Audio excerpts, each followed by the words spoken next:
This is the Dan Le Batard Show with the Stugotz podcast.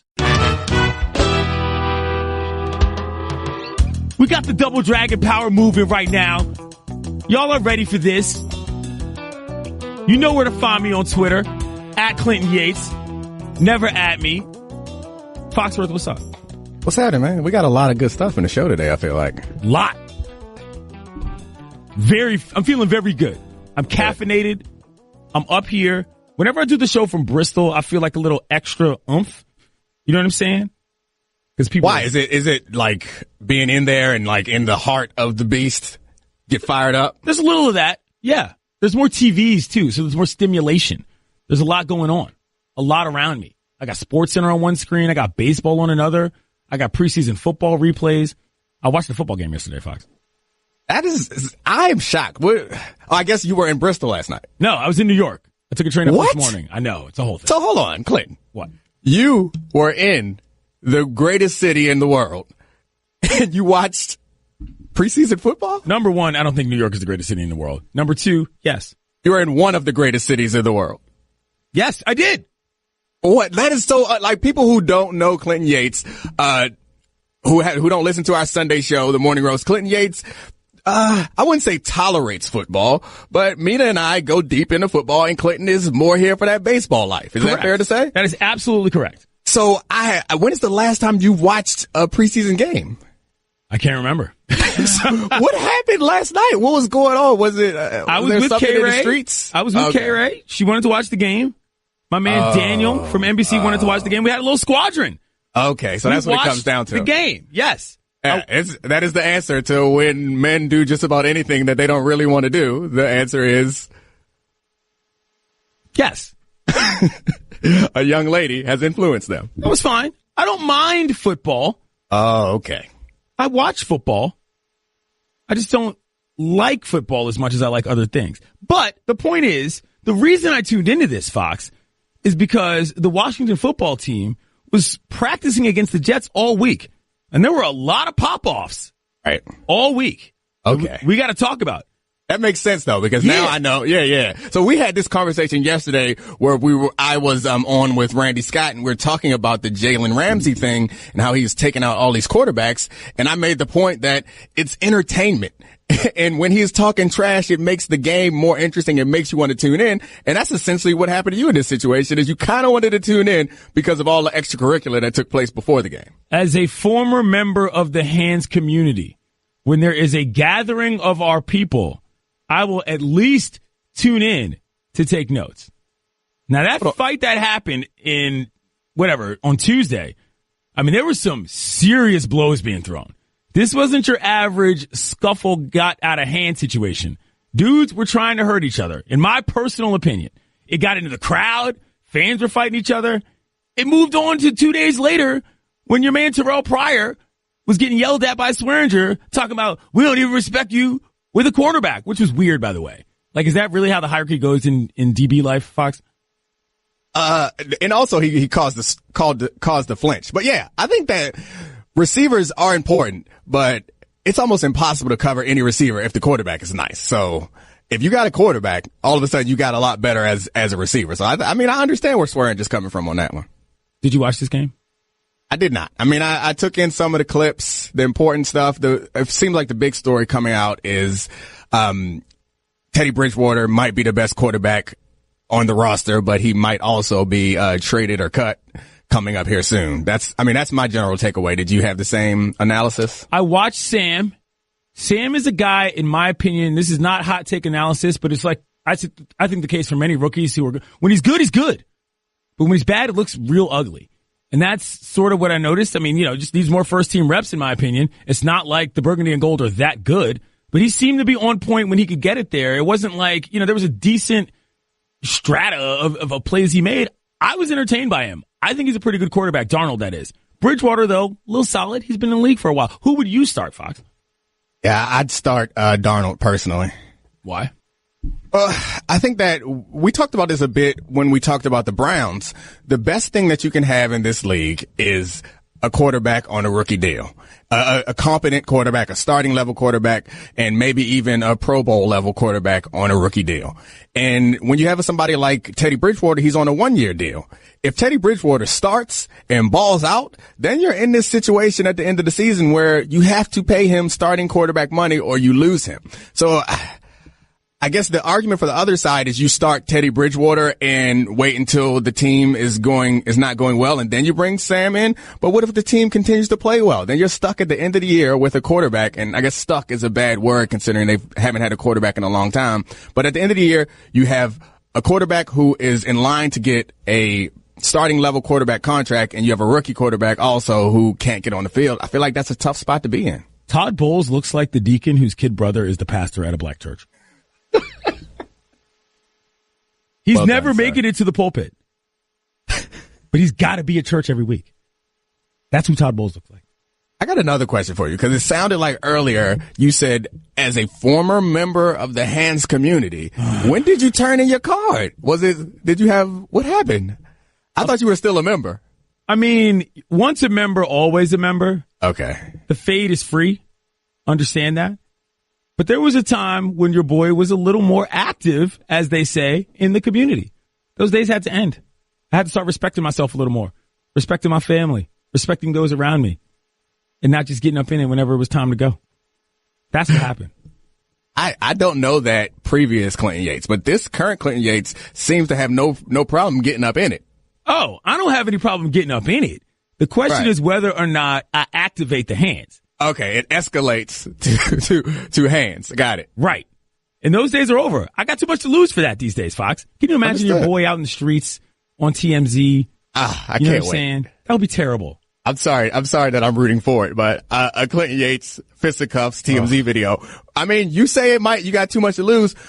Depending on who you get into it with and how it turns out, might be good for the whole career. Why are you doing this? What? I want to see if you really got them hands. That's all. You know what kind of fighter I am?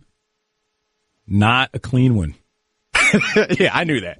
It's a takedown, elbow to the throat situation. That's how your boy goes. There's no such thing as a clean fight. Fair, Roy. I'm just saying some dudes be acting like, you got a box and all this other nonsense. Nah, dog. No, and there's no talking either. There's just straight fighting. Thank you, Roy.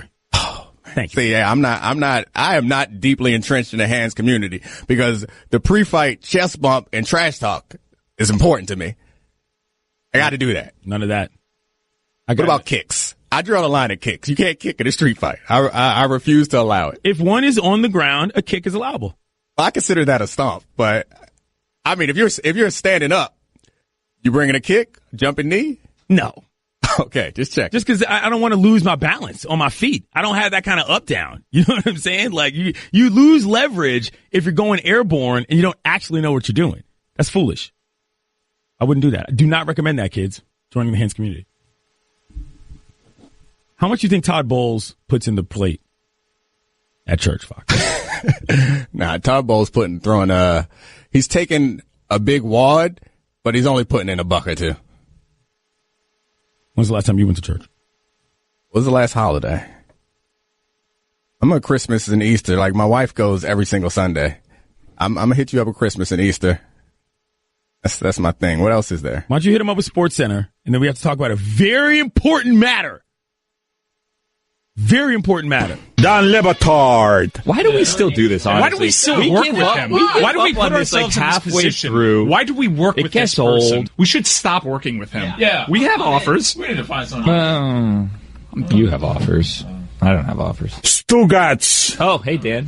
Hey, man, what's up? Back. We were just talking about how much of a delight you are. So we pivoted. I think we're in a good place. This yeah, it's going to be so good this year. Get ready. Great to see you guys so confident. Yeah. Flying high. Yep. This is going to be an utter disaster. He's still here. I've been working with him for 12 years, and I still go home upset with myself that I allow this to happen. I am clinically depressed because of this guy. By the way, support group at my house on Wednesday night. Really? I need it after this. I'll see you there. I hate him. This is the Don Le Batard Show with the Stugotz on ESPN Radio. We have a very, very important matter to discuss. Some of you might have seen me on your televisions on Around the Horn. We do a little bit on that program known as Behind the Horn. where they take clips from the entire day of taping that we've discussed off air, and they put them on the internet. They're often fun, little frivolity, Fox, that are not related to sports, just things that come up in the course of day-to-day discussions. I happened to use a microwave before yesterday's show. So when I got to the seat, I said, hey, Sarah, Spain, what's your microwave method? I was met with derision,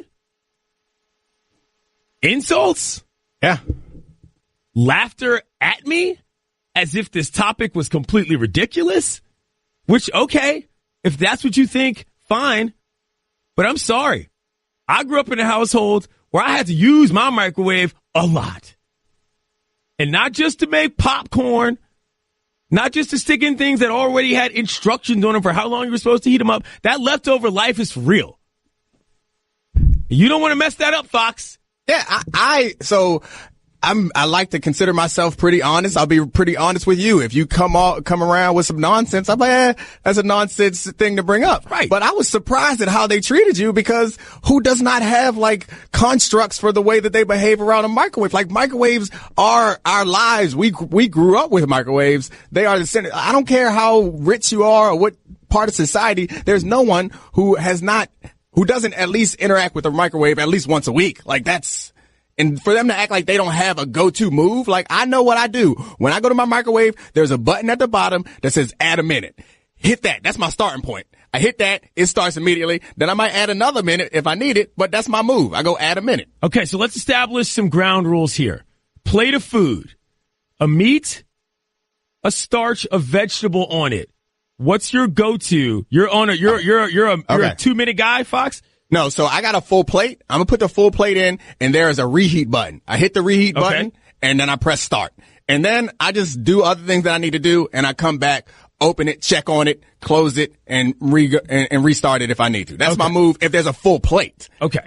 There's one item, you go add a minute. Fair. Now, I don't like the restart. I'm like that guy. Like, I don't like going back for the bags in the trunk with the groceries. It's a one-trip situation for me. I'll get to how I operate, but we're going to get everybody's thoughts on this because I need to make this point clear. Microwave methods are real. So let's go around the shipping container, say your name, and tell me how you use your microwave, please. Hi, this is Chris, and the way I use my microwave is the same way as Tony Reale. I'm 1 minute or 2 minutes, and then judging on how much food I got there, and then I'm taking it out when I think and I might stick my finger in and give it a little test. But the thing that I do with the microwave that's a little strange, that drives my wife crazy, is there's always 1 second left when she goes into the kitchen. It's because I hate the beeping of the end of the microwave. So I am always gonna, with my hand on the door, pulling it open with 1 second left, just because I don't want to hear the beep. Okay. That's fair. So, Chris, I have a similar situation where my wife doesn't like for it to not be blank. So it may not be 1 second, but it might be 45 seconds. But I take my food out and I close it, and whatever time's on there is time on there, and she'll come behind me and press cancel and clear it out because the screen has to be clear. Right. Another hack that I have is when I'm doing protein, like a chicken or a steak or beef, I'm cutting, if it's a big piece, before you reheat it, cut it up so it's smaller. Because if you put in a big chunk, you're going to like put 2 minutes worth and it's going to dry it out. It's going to taste rubbery. You cut up your meat small. That way it gets hot quicker. Not as rubbery. Boom. Okay, we've moved off topic here. Let's stick with the timing mechanisms, please. Who's next in the shipping container? Life hack attack. Hi, this is Allison. I do the same thing as Chris, where I stop it with like a second left, but I hit cancel because the second actually bothers me too. And one thing that I don't like a pet peeve of mine, is when I go to put something in the microwave in like a communal area, like at work, and I go to do the like minute thing or like add 30 seconds just to start it, just to get things nice and warm. But someone's left like 38 seconds or 45 seconds, and then it won't start, and then I'm looking at it, and I can't figure out, like, is it 3:33 in the afternoon, or is that how much time is left? Like, what's going on? And then I'm fighting with the microwave. Allison, your microwave method, please. That was Allison. That was not Allison. I don't use a microwave. What? Yeah, I don't. It's like soggy and gross and mushy. I like You don't know crunchy. you don't know how to use it. That's the problem. Do you Okay, eat leftovers? that's fine. No. That's No, fine. it's We'll the table truth. that. You don't Okay. eat leftovers? No. Moving right Wow, along. Rich. Fancy. Mikey C, what is your microwave method, sir? Actually, my microwave method right now is a mess because most people have a 1,000 or an 1,100 watt microwave. Oh my God! Here And we go. I get just into got the a watt. microwave. I got a 600 watt microwave. Oh, you got a weak microwave. So first I gotta think about how I'm gonna work with a regular size microwave, and then I gotta have my graph next to me translated to a 600 watt setting. So yeah, I'm a mess. I wish I What had are you that. heating up? Cigarettes? Right. Hungry. Anyway, okay, thank you. Roy, your microwave method, please. We don't use the microwave in my house for two reasons. One, the microwave is broken and it has been for the past 3 years. And two, my wife believes that it changes the molecular structure of the food and it is unhealthy. So I don't use the microwave. Okay. The point here is that everybody has a method. And some people have no methods. Yeah. Some people don't have a working microwave. Right. But if you use your microwave, you don't just freestyle it every time you get there. There's probably something you've been doing since you were 12. Let me tell you what I do. Repeating digits no matter what. Some of you are afraid to repeat your digits above the minute mark because you're not used to seeing that. So the 6-6, the 7-7, the 8-8, the 9-9, that's the Z-axis of microwave material, Fox. So it's only two digits? You never go into the third digit. I get into the third digit. Wait, well, hold on. But you can't put 90 seconds on a microwave. Wouldn't that be a 1:30? Like, What's wrong with your microwave? You can put seconds on your microwave. you can only do seconds up to 60. No. Wrong. No, that's wrong. False. That's wrong. False. I have a- Go I get have a your question. microwave. We'll discuss more of this. Don Lebatard. Fake Marty Smith, you're on ESPN Radio. Stugotz. Hey, Benno! It's Marty Party! What are you guys doing? Hey, Stu! Hey, Marty! Yeah! Hey, guys, hey! I just parachuted out of a plane, man, and in Tuscaloosa. Tuscaloosa just got down here. I'm with Nick Saban, man! Yeah, We're about to go bass fishing on some jet skis! Yeah, that's great. This is the Don Lebatard Show with the Stugotz on ESPN. Clinton Yates, Domonique Foxworth, Mike Golick Jr. What's up, Gojo? What's going on, guys? We're talking microwaves. I was displayed as a pariah on Behind the Horn yesterday because I wanted to discuss people's microwave methods. We've gone over everybody's method.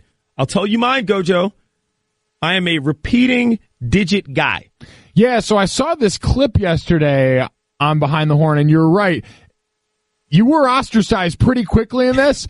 I gotta say, so this is a thing that you just do consistently, like out of habit. You do it to make a point. Like, I'm not sure I understand it because, listen, as I've often said, as a reformed fat, I spent a lot of time with microwaves in my day. Okay. I pride myself on the ability to kind of eyeball food and understand what it's going to need. Right. Like, I sort of look and you sort of gauge, but I do it. See, I'm lazy and I enjoy the fact that the microwave, when I hit the certain digit, will automatically go to that minute marker. So I just hit a 1 and it goes to a minute. My microwave, I hit a 2, it gives you 2 minutes. Right. If I hit 90, it'll give me a minute 30. So I like the fact that I don't have to do a lot of work. That's what I'm I'm a minimalist when it comes to my microwave activity, which I guess you are too. If you're just doing the that's same why way. I'm doing the same digit, Fox.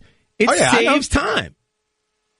But It makes sense. I understand why you would do the same digit, and I don't have like you are still in a defensive crouch I am. when no one here is jumping on you. Thank we you. all support you and Thank agree you. with you and understand it. We're friends here. Wait We a don't minute. understand how to use a microwave. How much time is it actually saving? Because you're pressing the same number of buttons.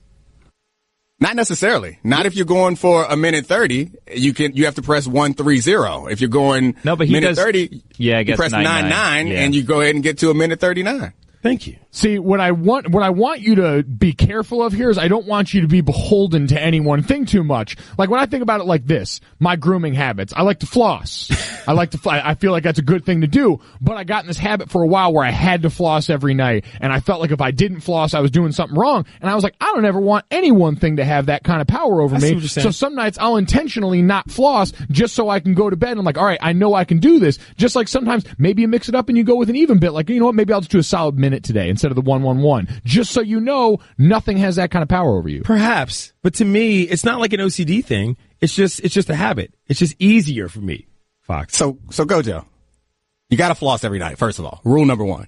Are there other things? So are there times when you're like, I'm going to go ahead and go this week without showering because I do not want water and soap to have its way over me? Is that a thing? Not like a full week, but like you give it a couple of days. Like if I don't work out for a couple of days, I don't have like a direct need to shower, and it's just like I live alone, so it's just me at the house. So it's like, who is it really hurting?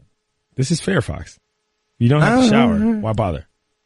We talked about something during the break that is another very important topic. The DAP situation.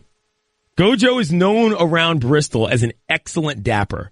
Yep. And for those of you who don't understand how Bristol operates, there are a lot of people from a lot of different walks of life. So how you approach someone, the dap is critical to like what you're going to think of them outside of the context of their job. So it's also, I think it's also critical for what you do think about them. Yes. Because I come in with a dap for people I like and respect more, and other people come in with a head nod or a straight arm handshake. I mean, if you get a dap offer from me, it means a lot. I think that's true. Like, I always do. I take that as a sign of like, oh, like that's a nice affinity. Like, this is a person, and God forbid it's like, it's the quick dap where you get a high five and it goes straight into the hug. Like, slap dap. The slap dap to me is like, that's the top of the list. Yes. That's the one you covet above all else. So, while we're on this subject, by the way, of people you dap and don't dap, I have to give some love because you mentioned, you guys asked me before, like, when was your first dap? Right. And I couldn't remember. It's because I was raised by a good dapper. My father, 55-plus-year-old man, 55-plus-year-old white guy. Really? Strong dapper. Why you sound surprised, Clinton? The man spent his whole life in football. Like, he's been dapping for a long time, too. It's no joke. Literally, there's a picture in my dad's office. My dad played for the Philadelphia Eagles, and he was on the D-line with, like, Reggie White and Jerome Brown and Clyde Simmons and all these great guys. My dad was the only white guy on that D-line, and so there's a picture in his office that's signed by the rest of the D-line. It says, "To the honorary black guy." He said that there was a preseason game they played one time. It was down in Atlanta, and they walked into a bar down there, and it was an all-black bar. And my dad's like, I walked in, and it was like a scene out of a movie. Everyone stopped and was looking right at me. Right. Like Animal House. Yes, 100%.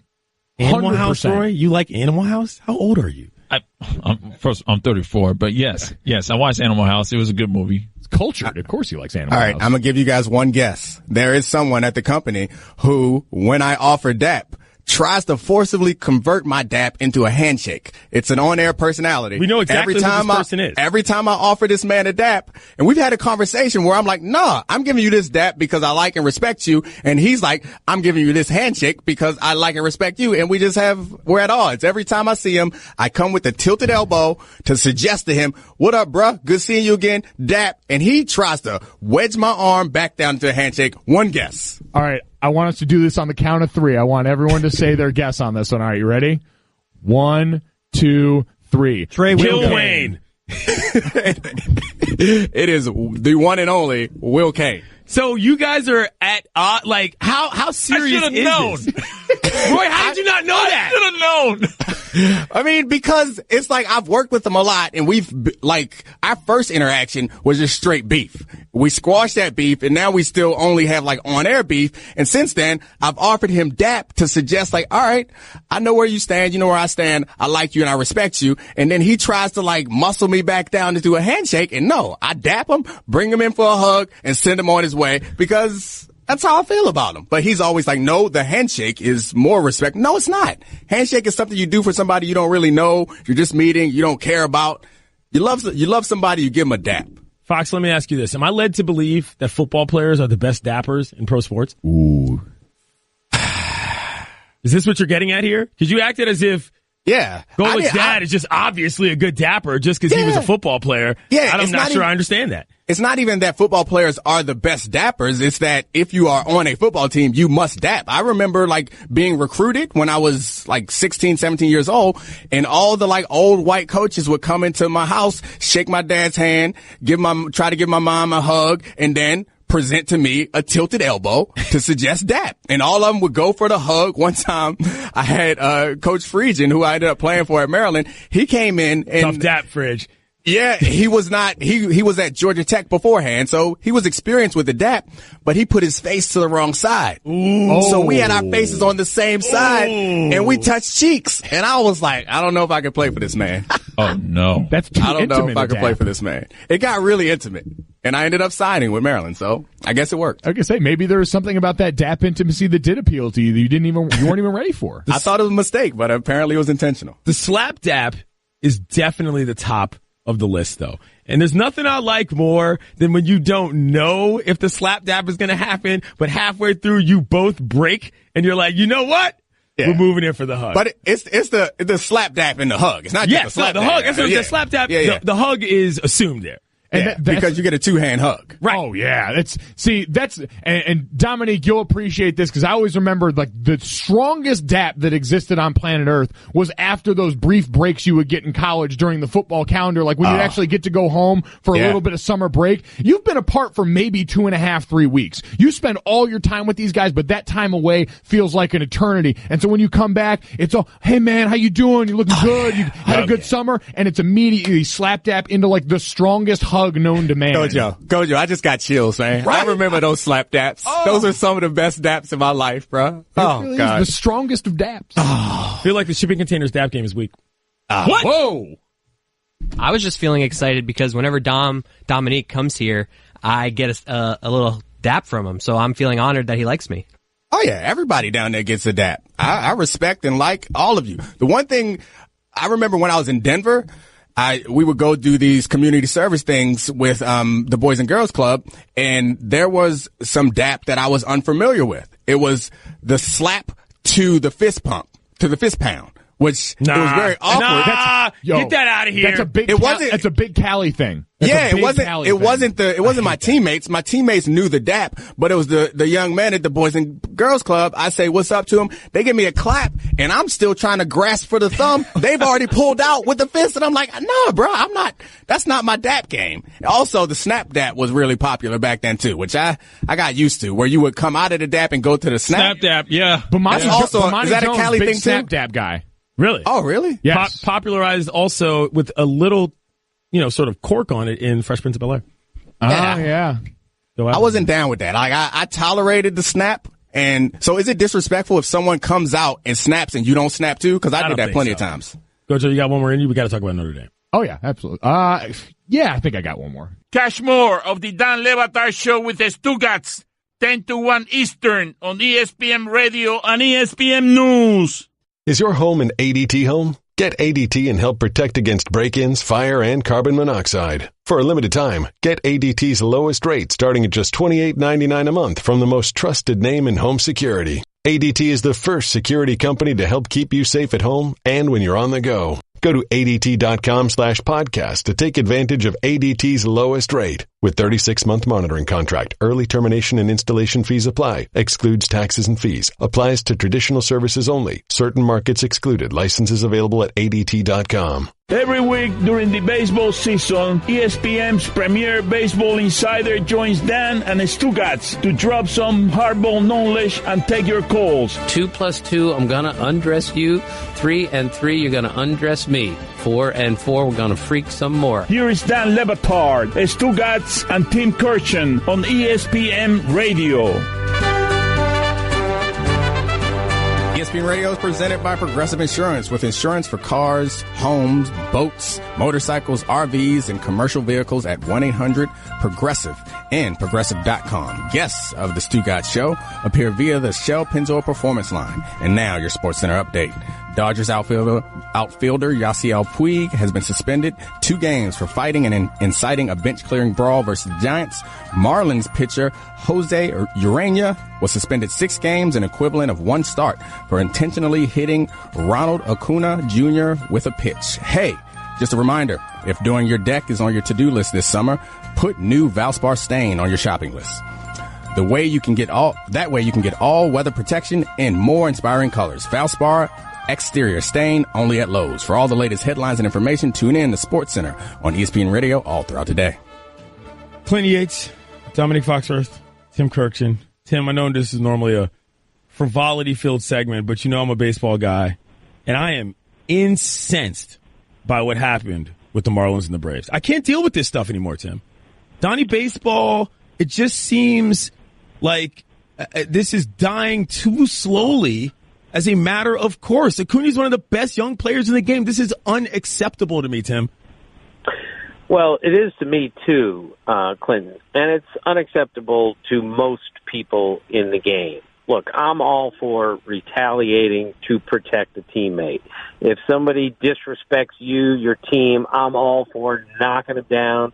I'm even for hitting him once in a while. But there is no excuse for hitting somebody because he's too good. We can't beat him, so we're going to hit him. That just is totally unacceptable. It's totally inexcusable, and I've never understood this. Look, this is a hard game played by hard men, and that's what I love so much about it. However, when it gets to this point, hey, this guy's too good, so we're going to have to hit him, that's just stupid, and it's got to go, and it's not going to go as long as the suspension is only 6 games. Maybe it should have been 2 starts, and maybe then the lesson would have been sent. Ooh, 2 starts. So do you think this is going to change at some point? Because I suspect that the way that you feel now may not have been the way you felt, 10, 20 years ago when, the question is, have your views on this changed? No, I've always felt this way from day one, okay? If somebody's better than you, you should find a way to beat him. You shouldn't just hit him. Bob Gibson didn't do this. Don Drysdale didn't do this. Go look at their hit-by-pitch rates for their career. They're right in the middle of the hit-by-pitch rate, okay? They'll dust you so you don't get too comfortable. But in recent years, it's gotten to the point where our pitchers don't know how to hit anybody anymore. Rick Sutcliffe explained this the other night, that if you're going to throw at somebody, you throw a four-seamer at him, a pitch that doesn't move, and that gives that guy a chance to get out of the way. But the pitch that Urania threw was a two-seamer that ran in. Pitchers can do that. They can run in and hit that guy in a place and in a spot where you almost can't get out of the way when you intentionally run it in on him like that. So I've never felt this was the right thing to do, but I do feel stronger today than ever that this is unacceptable behavior to just hit somebody because you can't beat him. Tim Kurkjian, Clinton Yates, Domonique Foxworth, 10 Batard. So we'll stick with extracurriculars, and we'll take us to the West Coast. The Puig-Hundley situation. I happen to be of the belief, Tim, that the Dodgers have to figure this out for Puig because he's never going to do it for himself. He runs hot as a player. He gets in faces. I don't have a huge issue with that. I feel like they've got to get some equivalent of a get-back coach as a base coach. Whenever they see anything getting remotely out of hand, that just gets in there. What did you think of that situation, how it develops with Hundley, and do you think Puig is just out of control at this point still? Well, he's so much more under control now than he used to be. The Dodgers know of the issue. They have done, I believe, for the most part, a very good job taking care of it, given how he used to be. He's matured greatly, and it's one reason why he's a better player than he was a few years ago. But it's still, you can't lose guys in situations like this. Look, I go way too far back, but Earl Weaver used to tell his players, whatever you do, don't get in a fight. Whatever you do, don't get suspended, and don't throw at anybody either, because then people are going to get suspended, and they're going to get hurt, and our players are better than their players, and we are going to lose on that exchange of suspended players. So don't get in a fight. Don't hit anyone on purpose, and don't get suspended. I think more and more players and teams perhaps should listen to the sage advice of Earl Weaver. So it seems that this season, at least, there have been a lot more position players pitching. Can you explain to us why that's happening? And is that something you're in favor of, or does it bother you a little bit? Well, I used to love this, but this used to happen 3, 4, or 5 times a year. Now it's happening 50 times. And no, I'm not a fan of this. But I totally understand that with a 162-game season, and as much as we use our bullpens today, there is no reason to put a bullpen guy out there who's not ready to pitch in a game that's already been decided by 20 runs. So it's okay to put a position player in order to rest somebody or give a reliever a day off when the game is already lost. But when it keeps happening like this, it's just too much. There are too many instances like this.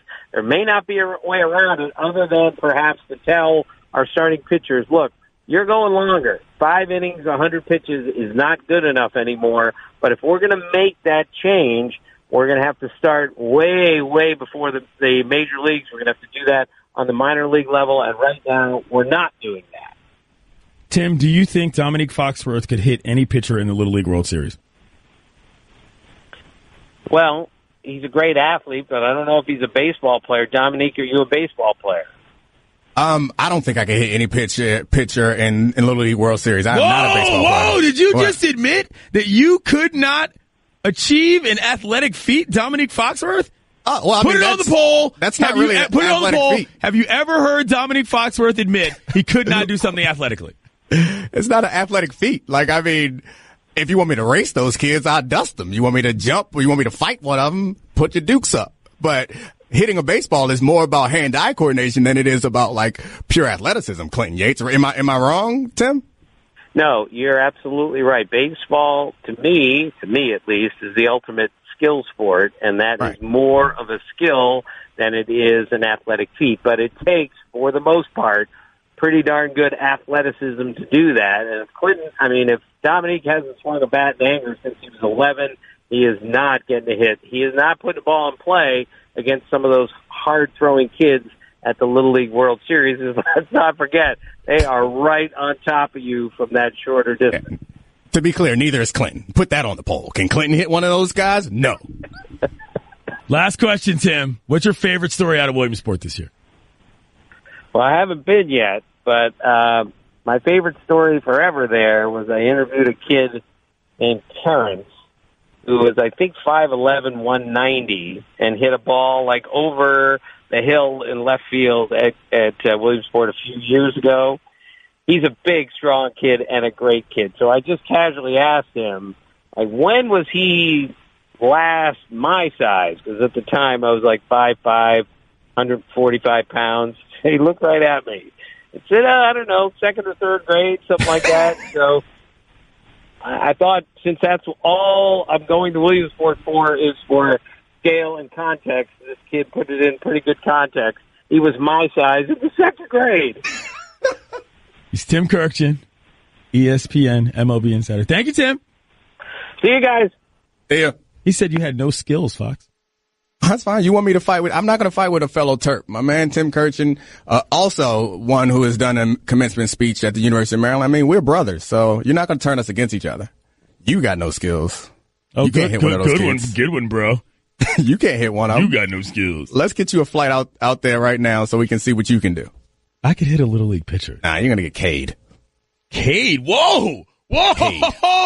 With the what is cheese. all this baseball terminology, Fox? Is your boy rubbing off on you? Cade? You got a scorebook too? Oh, every day I do. Wow. Me and my man Rice. Do you know what a backwards K is? Don't they do those in Chicago? What does that mean? Put it on the poll. Does Domonique Foxworth know what a backwards K is? There's no chance. What are we asking for Clinton? Can he make contact against a Little League World Series pitcher, or could he hit a home run? Dog, I played serious baseball. I can hit a Little League pitcher. But someone what do you call serious baseball? Get out of here with that, Clinton. Those kids will strike you out. Did you play in a AAA or something? Did you get a cup of coffee in the minors? You ain't play no serious baseball. Cup of coffee? What book have you been reading with all this baseball terminology, Fox? Cup of coffee is not a baseball term. Yes, it is. Cup of coffee is not a baseball term. Like people say that. Maybe it started as a baseball term, but people say that about football. They say about anything. You had a cup of coffee in the league. That's a thing. Don Le Batard. They've been around since 1896. Oh, get out your wallet. That's why I was getting the money ready. Stugotz. I don't think Stugotz should be fined for that. Great, money back in the pocket. This is the Don Le Batard Show with the Stugotz on ESPN Radio. Headline: Argument over Aretha Franklin leads to shooting, witnesses say. The Queen of Soul passed yesterday. She made the transition, as we like to say in the elder black community. 76. Went home. Onto the upper room. The upper room. We obviously love Aretha. But what are y'all doing in Virginia?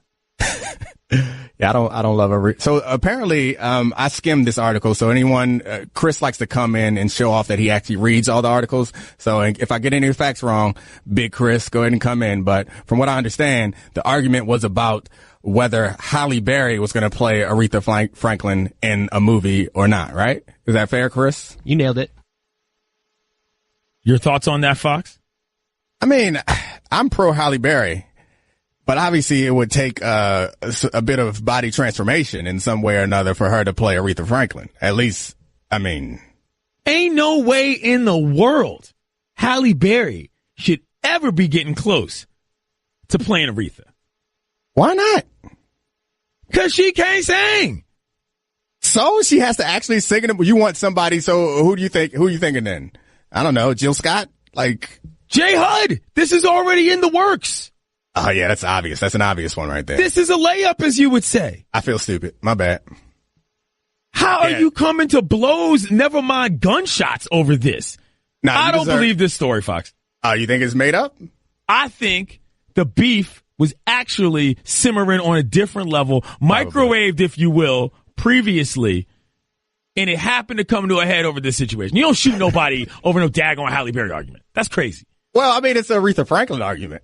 I feel like at some point, I don't know who was the shooter, what position they were on, but I assume that you don't get very mad about Halle Berry, but you get mad about suggesting that Halle Berry can play Aretha Franklin, right?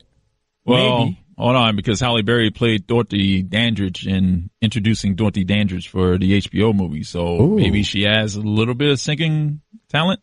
Put it on the poll. Have you seen Halle Berry play Dorothy Dandridge? Nobody on earth has seen that movie. What? You ain't seen it. I saw bits and pieces. You ain't seen it. Fox, have you seen it? I saw the credits. I haven't seen it. That's not where, I mean, if you bring up Halle Berry, that's not what jumps to mind for me. I've never seen it, so I'm sorry. Oh, so what jumps to mind, Fox? I mean, it's very careful. I got to tread lightly because it might come across as creepy. The first movie that jumps to mind for me for Halle Berry. Okay, so we'll avoid that. First thing that comes to mind for me is David Justice, former Braves outfielder. Oh, yeah. It's a bad story, but it's a good reference since we baseball are a angle, Fox. Yeah. Also a domestic violence angle, unfortunately. Yeah. Ugly story.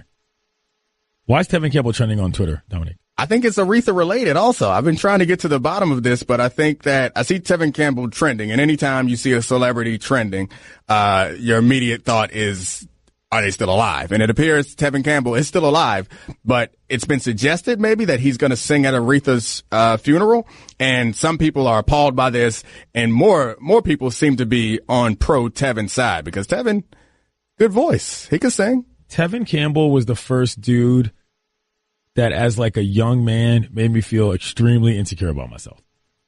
I was like, hey, Tevin Campbell shows up in the place. I'm cooked. Yeah. Like, this what I got to do to get a date? I'm like, this brother can sing. He can dress. He appears to be respectful and nice. He's clean. I got nothing on this dude.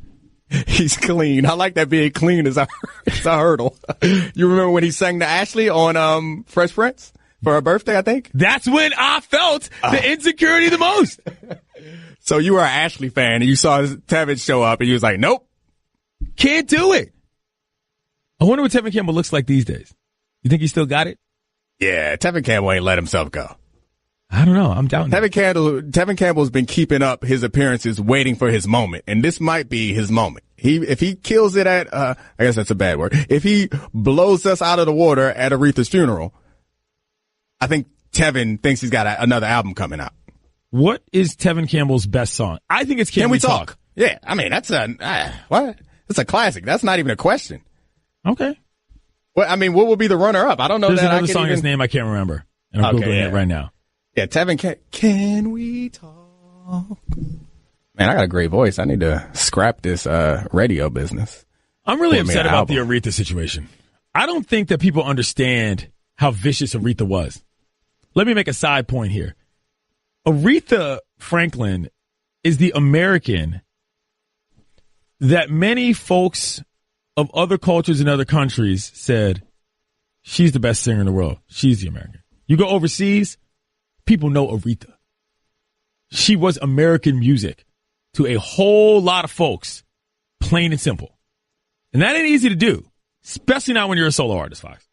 Yeah, I mean, it's solo female black artists. Like, it was during a time where, well, it was a tough time for Aretha then, and I think she was tremendous, and I've learned more about her musical ability because I always thought of her as just a singer, but she's a tremendous pianist and arranger and all that stuff, and overcome quite a bit of turmoil to get to where she was, and everyone showed her, I felt like, a tremendous amount of respect yesterday, with the exception of, I think, Fox News used Patti LaBelle's image rather than Aretha Franklin's image, but everyone else showed her a tremendous amount of respect. And they didn't like each other either. That's no small diss. Yeah. What's a better song for you, Fox? Natural Woman or R.E.S.P.C.T.? This is a toughie. Roy, what are your thoughts? Natural Woman. Me too. Fox? I'll go the other way. Respect. You don't I believe can't. that. I can't sing along to Natural Woman in the same way I can sing along to Respect. Yeah, why not? So because it's like, I don't know. I am not a natural woman, maybe. Like, I can enjoy it. But I feel like I can't. Well, I guess that's not a good barometer, because there's lots of rap songs that, I mean, I never sold a brick in my life, but I'll say it. Aretha, in my opinion, is the best. You're not naming me 3 better artists that America has ever created. You're just not. You might get one. Diana Ross. Diana Ross can't see Aretha. That's true. But if you're going to name 3, she wouldn't have to be one of them, right? Uzi Vert? Michael Jackson would be one. Oh, I thought you were just talking about women. No. Who's on your list, Fox?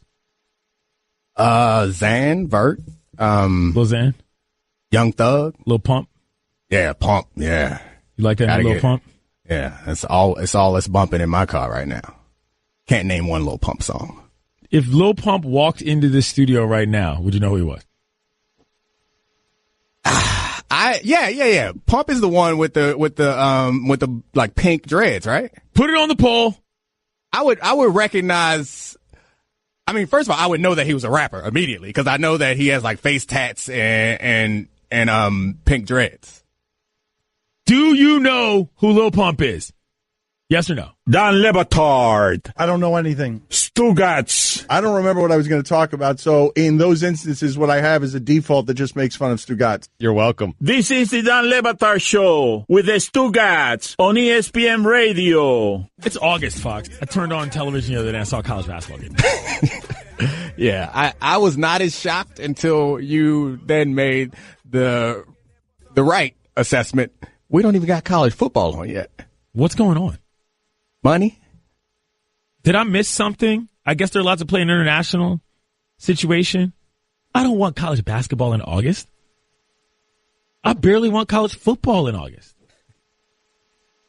I got to see Zion out here dunking from the free throw line, which is cool, by the way. Yeah. Did you see that? Zion Williamson. Good God. Did you see that block he had the other day? Why is he playing basketball? That dude should be in the NFL. He is built like a hell of an edge rusher. I'm dead serious. I know you are. If I'm an NFL team, I'm drafting him. Period. If I'm a young kid and I have the choice between basketball and football, I'm playing basketball. I covered Antonio Gates when he was a college basketball player. He was a pretty good ball player. But my man went on to be one of the greatest tight ends of all time. Gonzalez goes that way also. You trying to tell me Zion can't get out there on a football field?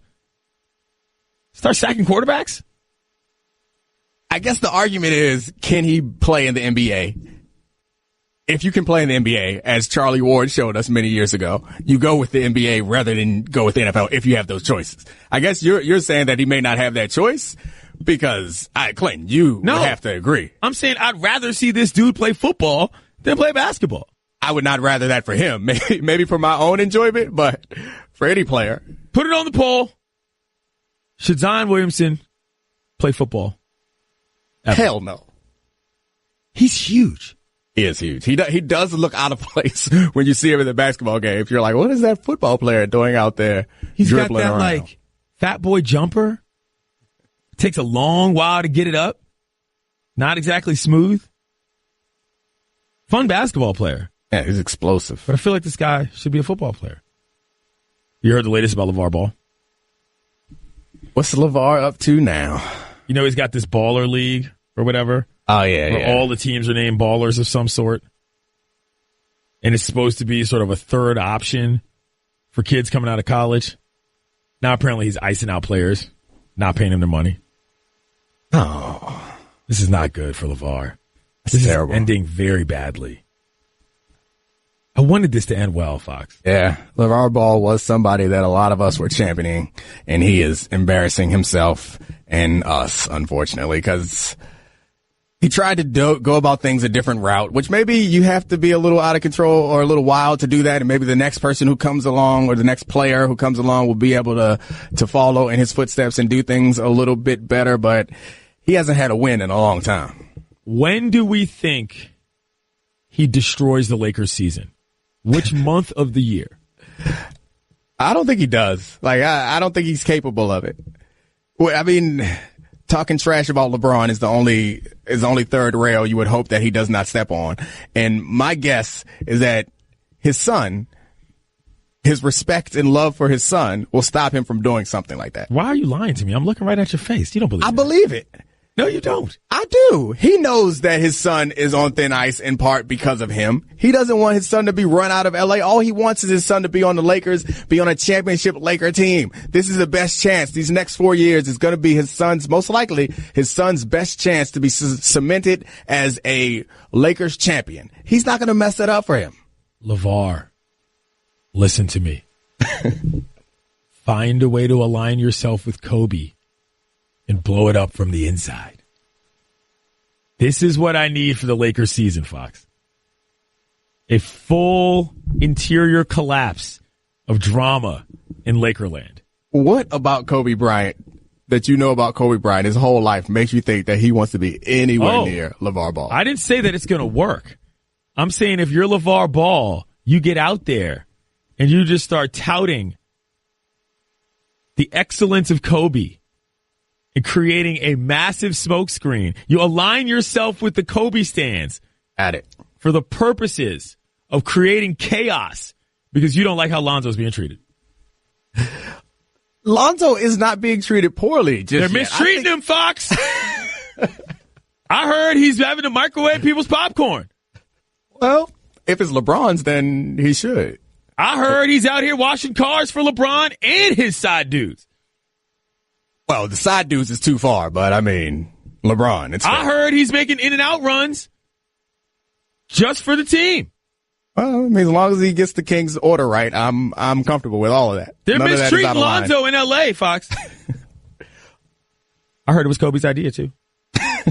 Kobe is apparently doing quite well as his post. So the post career of NBA players is something that is super interesting. NBA stars, because they never leave the spotlight. Like, right. You think about what Larry Bird is doing and Magic Johnson, Michael Jordan.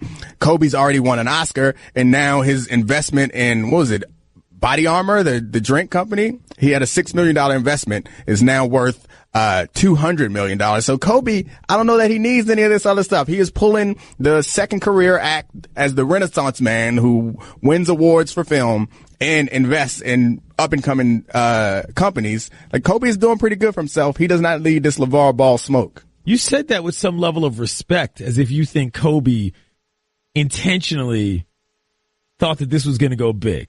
Athletes invest in stuff all the time that goes super busto. You know that. I mean, everyone invests in stuff all the time. Like, it's just the venture capital model is to invest in a bunch of things and expect 18 of them to flop and hope that 2 of them hit big. So the fact that he hit big, I suspect that, and part of the reason why it's successful may be because Kobe was aligned with it. So I'm going to give Kobe some credit. I'm not going to laugh at or try to downplay anybody who turns $6 million into 200. You did something right. I'm not downplaying it. I ain't got $200 million for doing nothing. Good on him. But I'm just saying, are we to believe that it had anything to do with Kobe outside of the money? I'm actually asking you that as somebody that knows this world. I think that it's smart. So I think a lot of people, particularly in the last 10, 15 years with all these internet companies and startups blowing up, a lot of people have been interested in investing in companies. And I think it's smart to invest in companies where you think you can have some impact. And if the company is Body Armor, a sports drink, essentially, obviously one of the best basketball players in the last 20, 30 years is somebody whose influence may matter. So I think that Kobe Bryant, of all the people who probably invested in body armor, Kobe Bryant is probably the most influential. You could probably give him, short of whoever the founder was, Kobe Bryant probably deserves a lot of credit for bringing body armor to the mainstream. So $200 million, he deserved it. He earned it. Big baller body armor, Fox. I can hear it now. It just rolls off the tongue. Oh, God. Lovely little side product. I heard they got it in all the bodegas in New York now. That's what I heard. Did you watch any of the Ballers League games? No. Were they on TV? No. I mean, you were a Big 3 fan, right? No. You were not a Big 3 fan either? I am a 3-on-3 FIBA basketball fan. Gotcha. I am not a fan of the Big 3. I don't need 4-point baskets on weird spots in the half court. That is not my brand of 3-on-3. You know that I'm a 3-on-3 aficionado. I like a more refined game of half court hoops. This nonsense with the old guys out here who can't even dunk. I ain't here for that. So I should have known better, because you are also someone who does not believe in playing basketball by 2s and 1s. Oh. Yeah, I wanted to get you started on that one. Oh. You're an all 1s guy. You're an all 1s guy. So I'm fine with 2s and 1s. I prefer 2s and 3s. I don't appreciate all 1s. If I hit a shot from distance, I need more points. It ain't that far away, Fox. It's far enough to give me more points. You can't do math? I can do math. You're the one that can, who only wants to go by 1s. How much more is 3 than 2, Fox? 50. How much more is 3 with 3? It's 50% more. How much 3 more is 50% more than 2. Is 2 than 1. I'm not doing your math test. I already passed your exam. I win, you lose. 3-point shots should be worth more than 1 point. Like, that's just simple.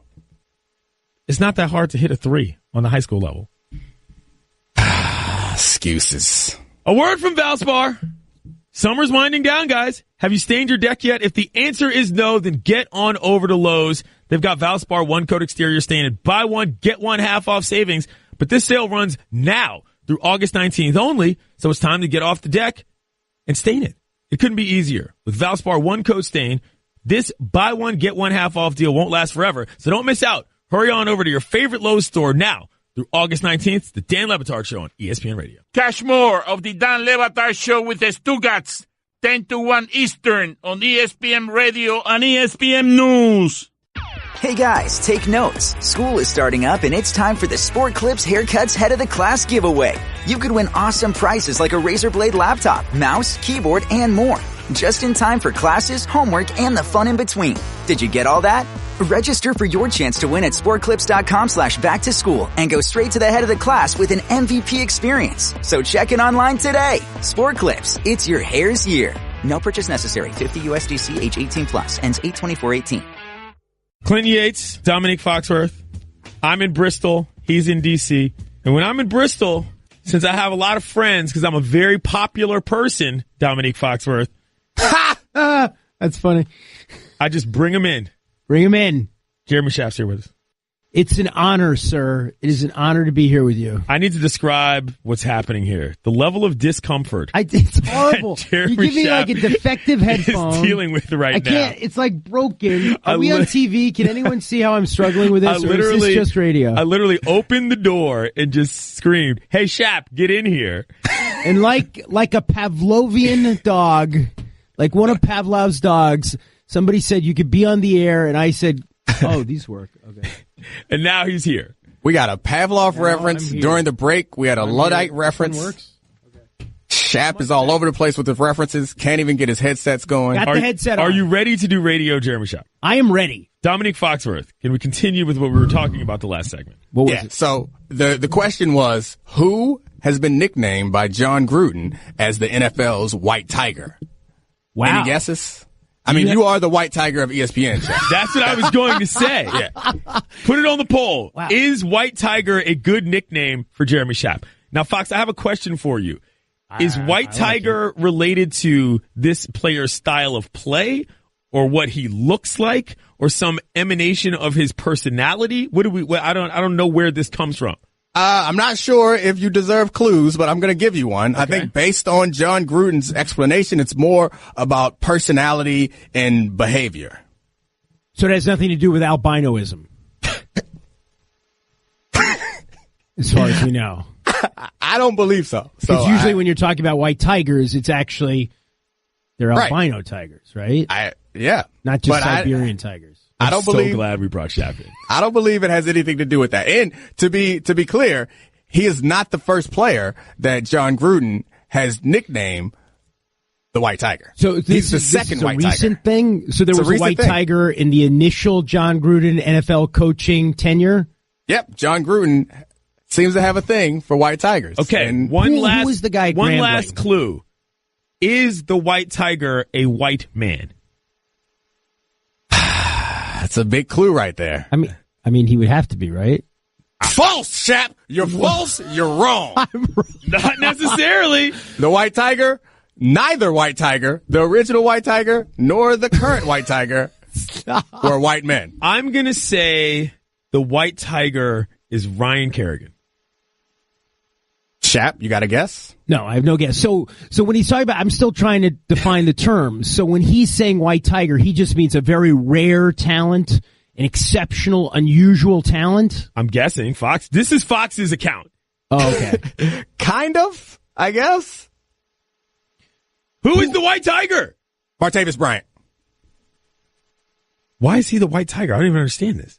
He said, I have to find the exact quote, but this was from Chris's show sheet. By the way, another thing that takes place during car.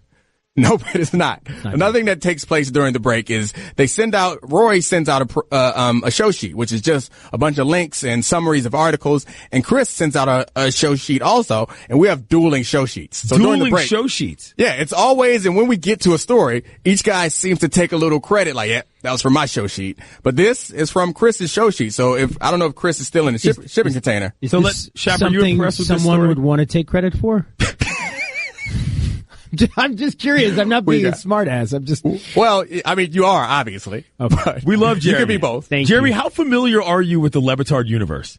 You know, I mean, I've known Dan a long time, before he was a multimedia, multi-platform kind of superstar. And you know, I was fond. I think I like the old Dan more, kind of the more low-key, you know, statelier print Dan guy, you know, before he, you know, now he barely deigns to recognize me if I happen to bump into him in Miami. He's too big for me now. It's kind of sad, actually, and I have a chip on my shoulder about it. And I remember 20 years ago, we used to host back-to-back radio shows on, I think it was Sunday mornings on ESPN Radio. Okay. And my show since then has been moved, I think, from like 9 a.m. to 6 a.m. You can name the show. That's kind of a thing we do here. Oh, yeah, it's called The Sporting Life. Thank and you. It was back then as well.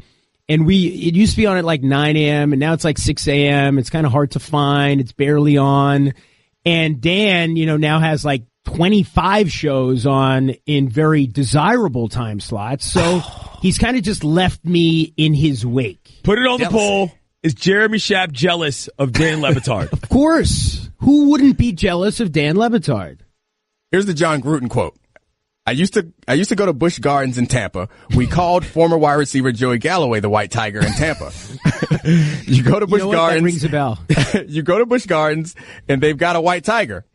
13 years I went to Busch Gardens. The White Tiger was always in the cage. Well, the White Tiger came out today. Bryant came out. Wow. He was always in the cage. Gruden's analogies don't really hit with me. I don't know if you get that analogy, but sometimes he comes out to play and sometimes he doesn't. It's good to see him because he's really special, like a White Tiger.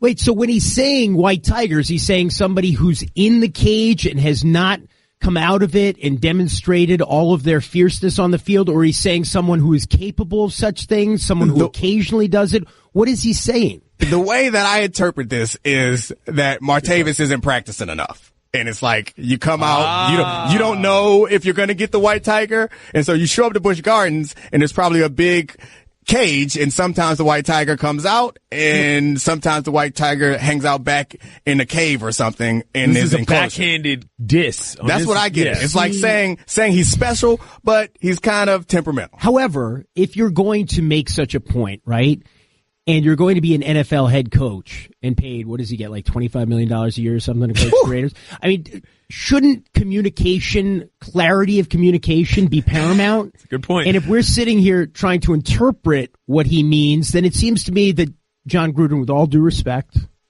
has failed in this particular rhetorical exercise. Wow. But no, I would argue, I understand.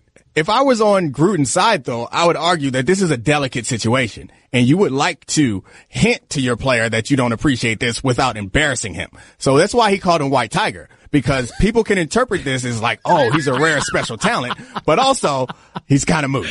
I'm supposed to believe that John Gruden is playing these kind of mind games with his players to some level of effectiveness. That's what makes him great. How are you around animals, Jeremy Schaap? How are you in a live animal situation? Oh, I'm very fond of animals. I grew up in kind of a menagerie. Actually, at one point when I was a kid, we had, not making this up, 8 cats, 2 dogs, and a parrot. Technically a conure, which is not precisely a parrot. It's kind of a parrot-like bird. But at one point we had 8 cats. I mean, my mother was like a cat woman. And here's the strange thing. And I know this is exactly. Here's the strange thing? Yeah, that was the strange thing. So I grew up around all these animals, animal lover, very fond of animals. We took a cat off the street. She had 6 kittens. We kept all of them, raised them. I go off to college when I'm 18 years old. And I come back like Thanksgiving or whatever it was, the first break. And now I'm allergic to all of these animals, basically. Wow. And apparently that is not exceptionally unusual. Apparently, like, if there's some level of constant exposure, the allergies, the histamines, I guess, are suppressed.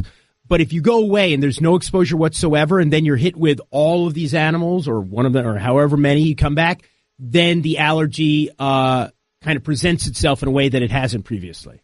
And so to this day now, I'm still allergic to these animals I grew up around. Schaap facts. That was very enlightening. Yeah, I think it's true, actually. Jeremy Schaap, you don't know this, Fox is full of all sorts of useless knowledge. We might have created a bit here. Schaap facts. Schaap facts. See, I would dispute, Clinton, the idea that any knowledge is useless. See what I mean? Yeah.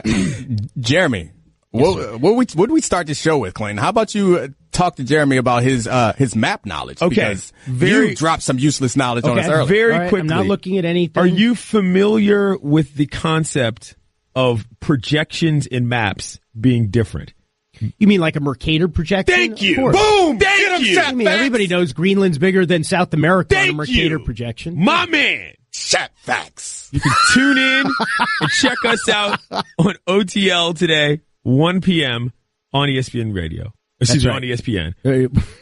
Don Le Batard. Fake Marty Smith, you're on ESPN Radio. Stugotz. Hey, Dano! It's Marty Party! What are you guys doing? Hey, Stu! Hey, Marty! Yeah! Hey, guys, hey! I just parachuted out of a plane, man, and in Tuscaloosa. Tuscaloosa just got down here. I'm with Nick Saban, man! Yeah, we're about to go bass fishing on some jet skis! Yeah, that's great. This is the Don Le Batard Show with the Stugotz on ESPN Radio. All right, Clinton. This show's weird. It's awesome weird because in the off chance that sometimes I forget that it's weird, I get the show sheets. And it's such a unique show sheet from any other show that I do, where all the other shows will be talking about, I don't know, Arania or whatever, throwing balls at people, and their show sheet will be full of stuff like that, and Kobe with 6 million to 200 million. This show has dueling show sheets where Roy Bellamy and Chris Cody both send different show sheets, and each story is weirder than the last. So I want to do something. I want to do dueling show sheets. So we won't go through the whole show sheet, but we'll let both of these guys present the stories that they sent us for a discussion on the show, and we'll decide who had the best show sheet today. Roy, you want to start? Sure. JJ Redick finds caged person in cab. I'm out on that off top. Why? Caged person is an instant exit for your boy. But for a show topic, that is That's a hot. I read the story. It started out reading the headline, like kind of laughing, but then you start to read the story and you're like, this is terrifying. At the end, fortunately, JJ did call the police. I don't know what happened to the caged woman who was in the back of his car, but I mean, you got to give Roy points for finding a terrific story. Good point. I'm just not reading it. Chris, what do you got? Well, this game's not really fair because all of my fun and cool stories have already been used on the actual show. Ooh. So I feel like that is winning the show sheet battle in itself. How many of Roy's stories have you guys actually talked about on the show today? I just talked about JJ, so count it. So that's one. All right. Well, the Aretha story was that was in my show sheet.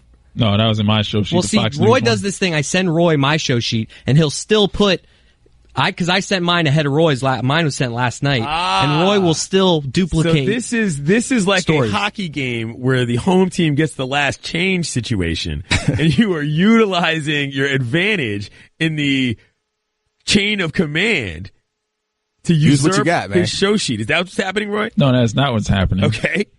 So Chris's show sheet story was about the Halle Berry, Aretha, but then the Fox News edition that I pulled out was a Roy edition. So maybe your show sheets collaborated well. Let's just say we're tied right now, and we'll go with the rest. I had the white tiger story. That was my show sheet.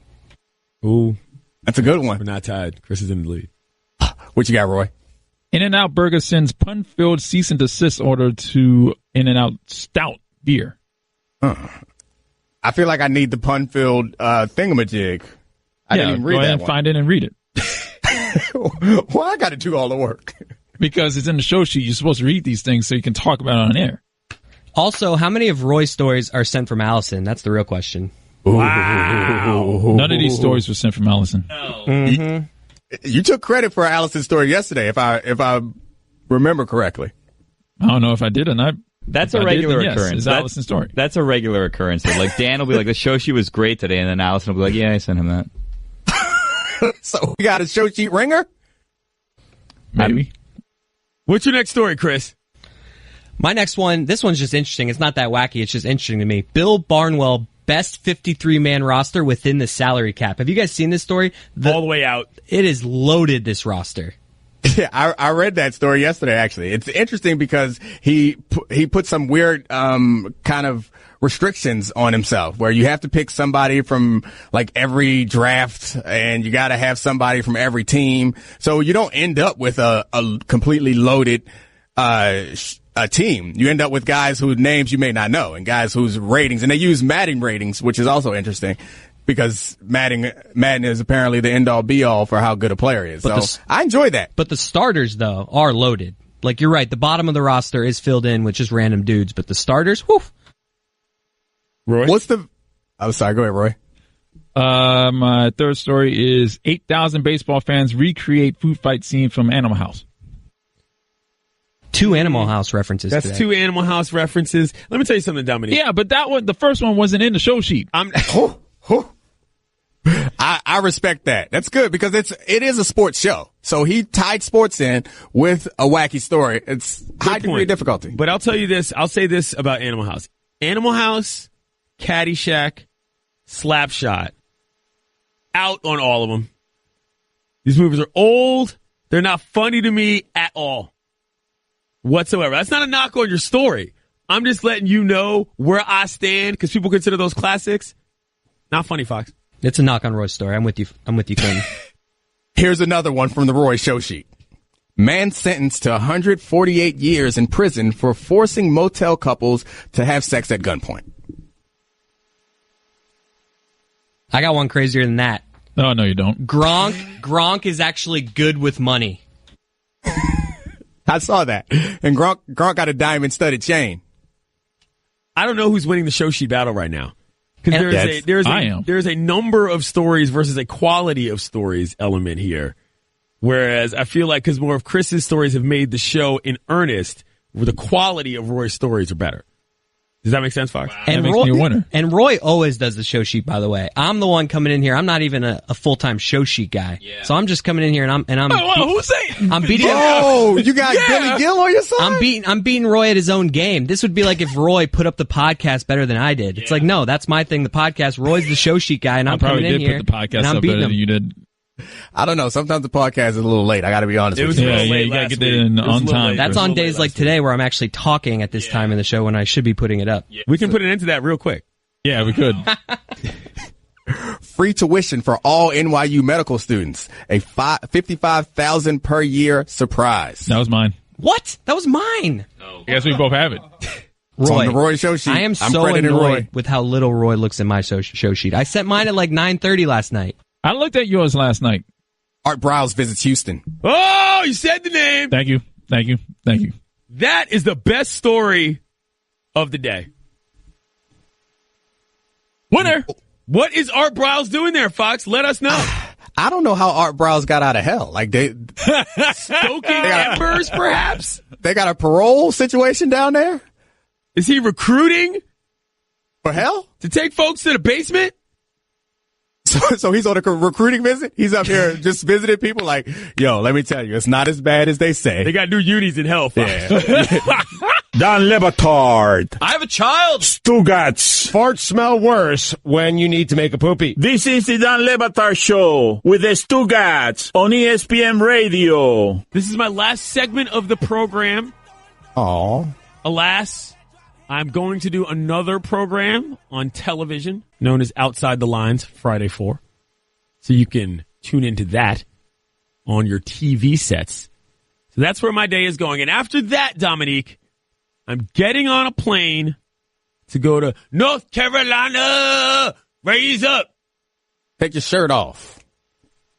Whip it around your head like a helicopter. Where are we supposed to say the next line? You did say the next line. I was, but I was thinking about actually putting the song up on the air. So, North Carolina for a family reunion. I'm a tad nervous about this. Are you nervous about your own family? I got a family reunion in North Carolina at the end of the month myself. I'm only nervous about it because I'm at the age now where I can't really opt out of anything. You know what I'm saying? It's a full-blown, if there is a problem, I am in the age group of folks that has to solve it, which is fine. Yeah. It's just that I'm not a kid anymore. You know what I'm saying? I'm not old enough to ask people to bring me plates. It's a work situation, effectively. I guess so. It's clear now. You're not hanging out. You're past the age where you can hang out with like the cool crowd because there's normally a few crowds. There's like the young kids and then there's like the young adults. It's kind of cool. It's like teens to the 20s and some 30s, but you are well into the old crew now. Yeah. You're with the Frankie Beverly and Mays crowd. Right. I'm in the y'all don't know nothing about this crowd. That's where I am. And I don't know how I'm supposed to do that. Like, what am I supposed to do at the function? Yeah, I mean, you're supposed to be playing cards or dominoes. That's important. Yeah, definitely you have to be playing spades. Yeah, have to be playing spades or dominoes. Uno, potential. Like, you are at that table. You're also at the complaining table. You got to complain a lot. Right. You got to find something to complain about, whether it's aches in your bodies or it's how somebody's kids is acting or your work. Something like that. You got to be in there like, man, they don't. No, not the food. You can't complain about the food. Yeah. You can never complain about the food. What should I complain about? I don't you know what I should complain about? I should complain about Foxworth. That's a good move. I should act like Foxworth is the worst person on earth. That's a good move. Oh, we like Domonique. I'd be like, I don't know about Fox. Grimy behind the scenes. I like that move. That's a good move. Stole my fried chicken last Tuesday. It was delicious. Just make up a bunch of stories. Next thing you know, Domonique goes to North Carolina. People are like, are you Domonique Foxworth? Yeah. I'm going the week after the last week I got a family reunion down there too. A family reunion is a black thing? Like, do white people have family reunions? Put it on the poll. Do white people have family reunions?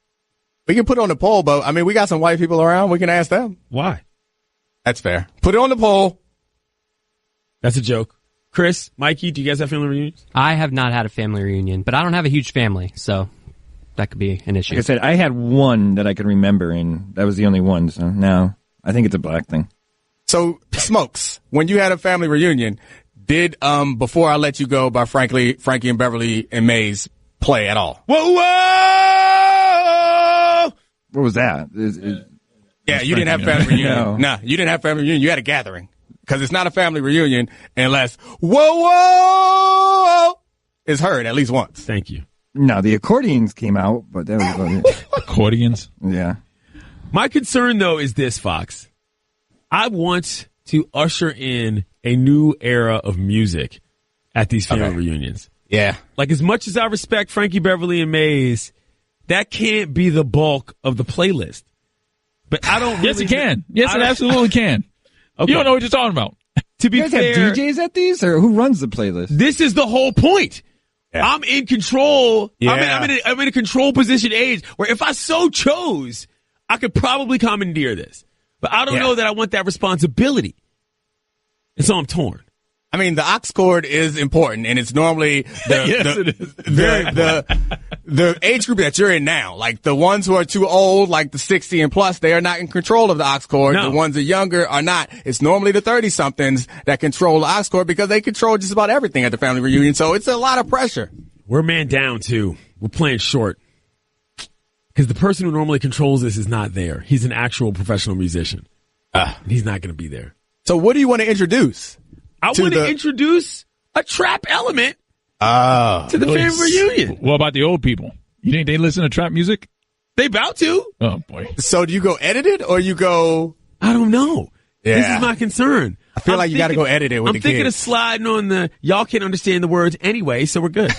Yeah, you're probably right. But to be fair, kids these days, like with access to the internet and social media and all that stuff, I'm pretty sure nothing in those songs is gonna upset the children. Is Future appropriate for a family reunion? I'm comfortable with it. I'm okay with it. I mean, you're in the South. I feel like you have to play some Southern trap music. 21 Savage might be a step too far. 21 Savage, I'm not doing. It's a bridge too far. That's way too far. I'm concerned, though, that I'm going to cause a rift in the family by trying to introduce some new music to the situation. No, Yes, you're fine with causing the new music. The problem is the classics you got to keep in. So, like, do not omit Frankie Beverly and Maze. True. You just got to move aside some other songs, and you can't omit some of the line dances. Like, that has to happen. It causes a group element. Yeah, the electric slide has to stay. That's true. Cupid's Shuffle can get up out of there. Don't love Cupid Shuffle. I think I might be out on the music, Fox. This is too much pressure.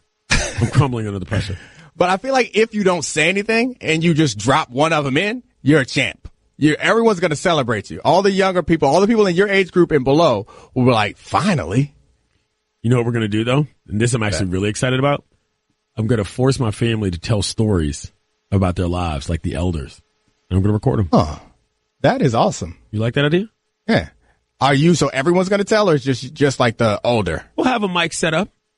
And when people want to come tell their stories, I have some old paraphernalia from the family, and they can peruse them and tell stories. Isn't that a good idea? That is. Sentimental, Clint. I like that. Yeah. Are you going to tell a story?